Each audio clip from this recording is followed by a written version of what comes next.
Thank you for those, Obrigado por essas mensagens inspiradoras e maravilhosas. Muito obrigado por essa música maravilhosa e essas irmãs maravilhosas. Tenho certeza que vocês não puderam ver as lágrimas derramadas pelo presidente Monson durante o último hino, mas ele realmente chorou. Ele as ama, irmãs, ele as ama. E que mensagem! Essa música foi uma mensagem especial. Queridas irmãs, queridas amigas, como somos abençoados por nos reunir novamente nesta Conferência Internacional sobre Orientação e a Liderança do nosso querido profeta e presidente Thomas S. Monson. Presidente, nós o amamos e o apoiamos. E sabemos que o Senhor ama as irmãs da igreja. Amo estar nesta maravilhosa sessão da Conferência Geral dedicada às irmãs da igreja. Irmãs, quando as vejo, não consigo deixar de pensar nas mulheres que tanto influenciaram minha vida. Minha avó e minha mãe, que foram as primeiras a aceitar o convite de conhecer a respeito da igreja. Minha amada esposa, Harriet, por quem me apaixonei a primeira vez que a vi. A mãe de Harriet, que se uniu à igreja pouco depois de perder um marido que sofria de câncer. E minha irmã, minha filha, minha neta e minha bisneta. Todas elas foram uma influência refinadora para mim. Elas de fato trazem luz à minha vida. Elas me inspiram e tornam-me um homem melhor e um líder mais sensível. Como minha vida teria sido diferente sem elas? Talvez algumas de vocês não se sintam dignas de tal elogio.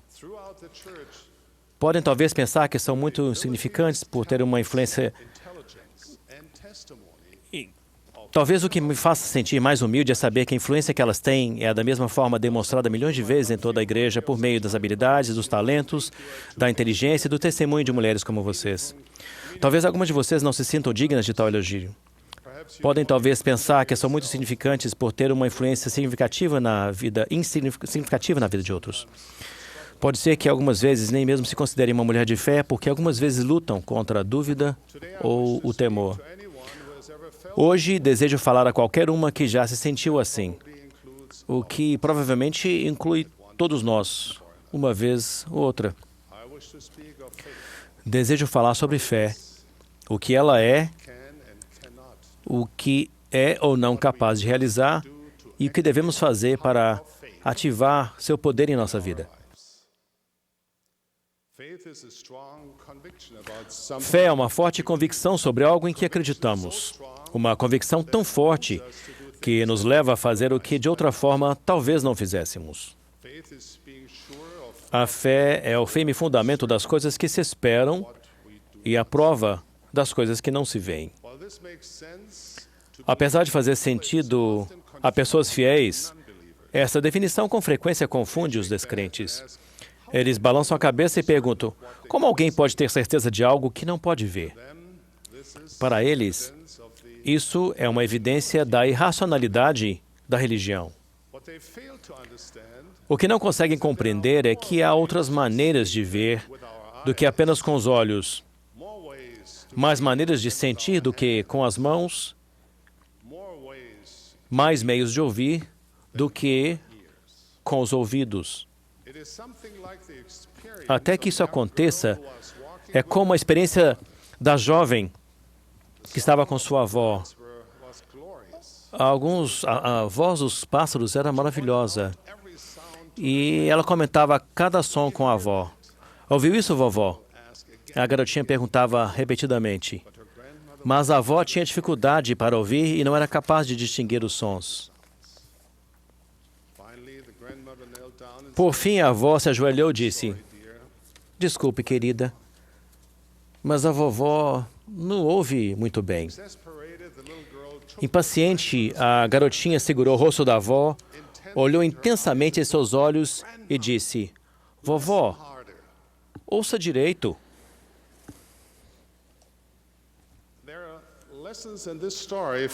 Há lições nessa história tanto para os incrédulos quanto para os que creem. O simples fato de não conseguirmos ouvir algo que não significa que não haja nada para se ouvir.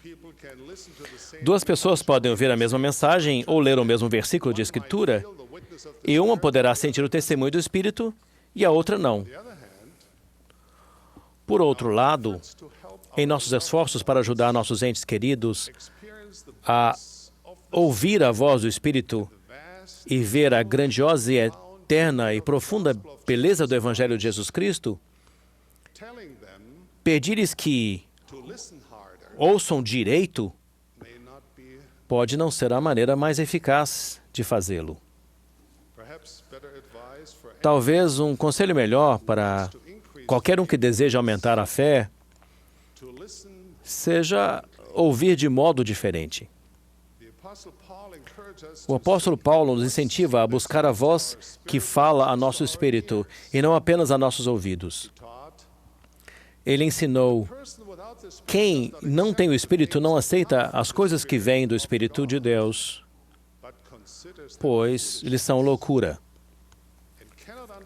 E não é capaz de entendê-las, porque elas são discernidas espiritualmente. Ou devemos talvez ponderar as palavras do Pequeno Príncipe de Saint-Exupéry.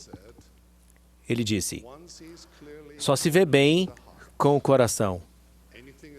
O essencial é invisível aos olhos. Não é fácil, às vezes, desenvolver fé em coisas espirituais enquanto se vive no mundo físico. Porém, o esforço vale a pena, pois o poder da fé pode ser profundo em nossa vida. As Escrituras ensinam que, por meio da fé, mundos foram criados, mares abertos, mortos ressuscitados, montanhas foram movidas e rios desviados de seu curso. Contudo, alguns podem perguntar: se a fé é tão poderosa, por que não consigo receber resposta para uma oração sincera? Não preciso ver um mar ser aberto ou uma montanha ser movida. Necessito apenas que minha enfermidade seja curada, ou que meus pais perdoem um ao outro,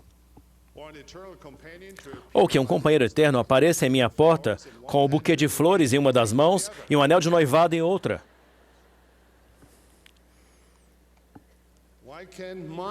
Por que minha fé não pode realizar isso?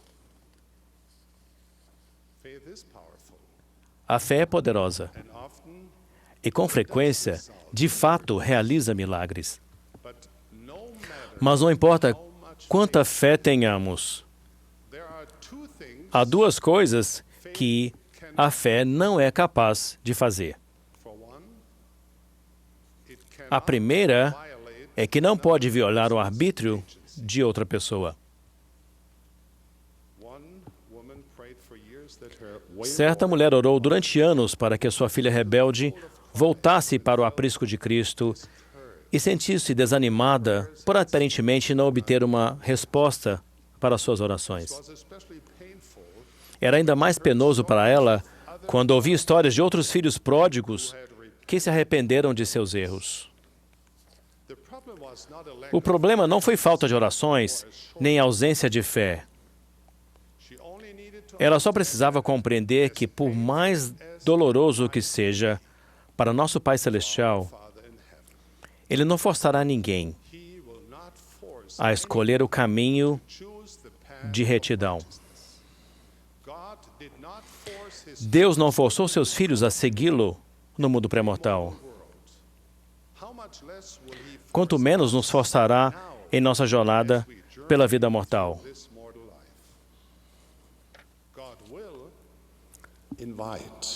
Deus nos convida e nos persuade. Deus incansavelmente estende a mão com amor, inspiração e incentivo. Deus, porém, nunca nos forçará, pois isso enfraqueceria seu grande plano para nosso crescimento eterno. A segunda é que a fé não pode forçar nossa vontade sobre a de Deus. Não podemos forçá-lo a satisfazer nossos desejos, não importa o quanto pensemos estar certos ou o quanto oremos sinceramente. Pensem na situação de Paulo, que implorou várias vezes ao Senhor que o livrasse de uma provação pessoal, que ele chamou de um espinho na carne. Mas aquela não era a vontade de Deus. Paulo acabou percebendo que sua provação era uma bênção e agradeceu a Deus por não responder às suas orações da maneira que ele esperava. Não, o propósito da fé não é mudar a vontade de Deus, mas a de dar-nos o poder de agirmos de acordo com a vontade dele. Fé é confiança. Confiança de que Deus vê o que não vemos e sabe o que não sabemos. Às vezes, confiar na própria visão e no próprio julgamento não é suficiente. Aprendi isso como piloto de avião quando precisava voar através de nevoeiro ou nuvens espessas e conseguia ver apenas alguns metros adiante.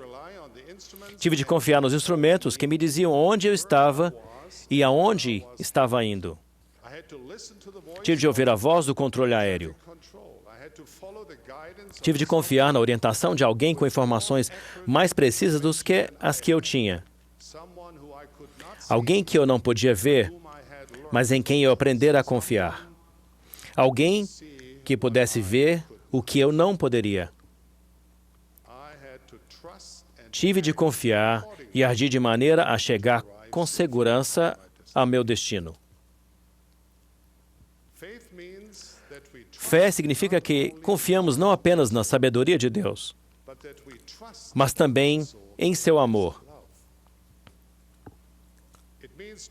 Isso significa confiar que Deus nos ama perfeitamente, que tudo o que Ele faz, cada bênção que Ele dá e cada bênção que Ele, por certo tempo, retém, é para a nossa felicidade eterna. Com esse tipo de fé, embora não compreendamos por que certas coisas acontecem ou certas orações não são respondidas, podemos saber que um dia tudo fará sentido. Todas as coisas contribuirão juntamente para o bem daqueles que amam a Deus. Tudo será corrigido. Tudo ficará bem. Podemos estar certos de que as respostas virão. E podemos ter a confiança de que não ficaremos apenas satisfeitos com as respostas, mas que seremos envolvidos pela graça, pela misericórdia, generosidade e pelo amor que nosso Pai Celestial tem por nós, seus filhos. Até que isso aconteça, seguimos por meio da fé que temos, buscando sempre aumentá-la.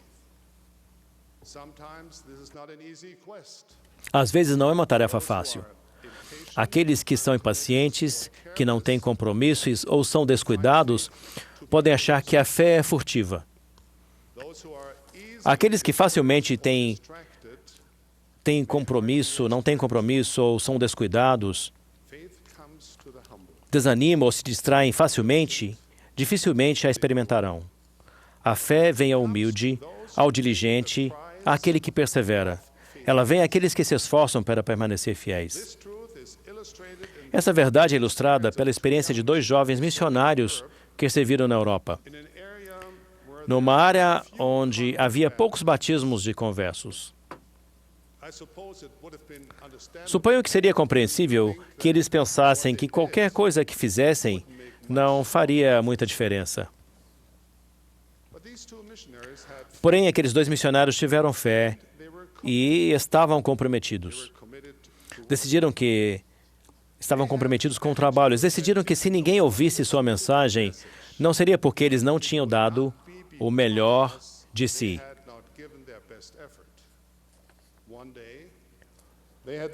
Certo dia, sentiram que deveriam contatar os moradores de um bem conservado edifício de 4 andares. Começaram pelo primeiro andar e bateram em cada porta, apresentando sua mensagem de salvação sobre Jesus Cristo e a restauração de sua igreja. Ninguém no primeiro andar quis ouvir sua mensagem. Como teria sido fácil para eles dizer, bem, nós tentamos, vamos parar por aqui, vamos tentar em outro edifício. Porém, aqueles 2 missionários tiveram fé e estavam comprometidos com o trabalho. Por isso, bateram em cada porta do segundo andar. E mais uma vez, ninguém quis ouvi-los. No terceiro andar, o resultado foi o mesmo. E assim também aconteceu no quarto andar. Bem, até baterem na última porta desse andar. Quando a porta se abriu, uma garotinha sorriu para eles e pediu que esperassem, enquanto ela falava com a sua mãe.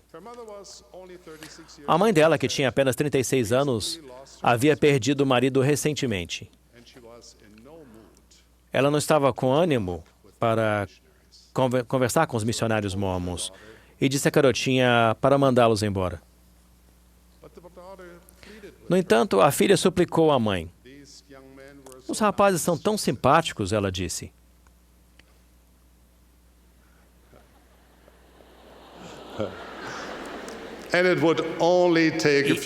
Não vai levar mais do que alguns minutos.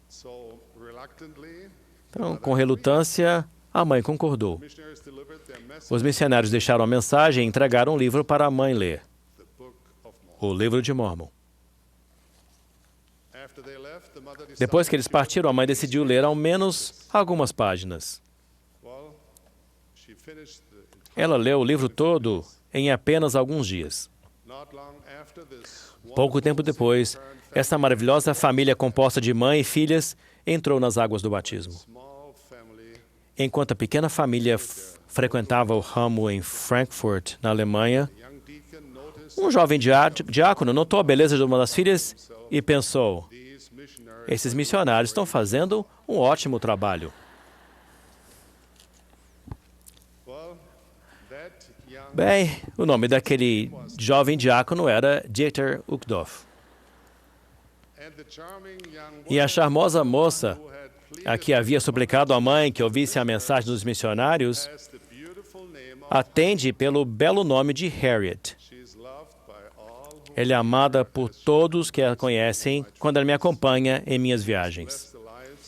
Ela tem abençoado a vida de muitas pessoas devido ao seu amor pelo Evangelho e à sua personalidade radiante. Ela é, sem dúvida, a luz da minha vida.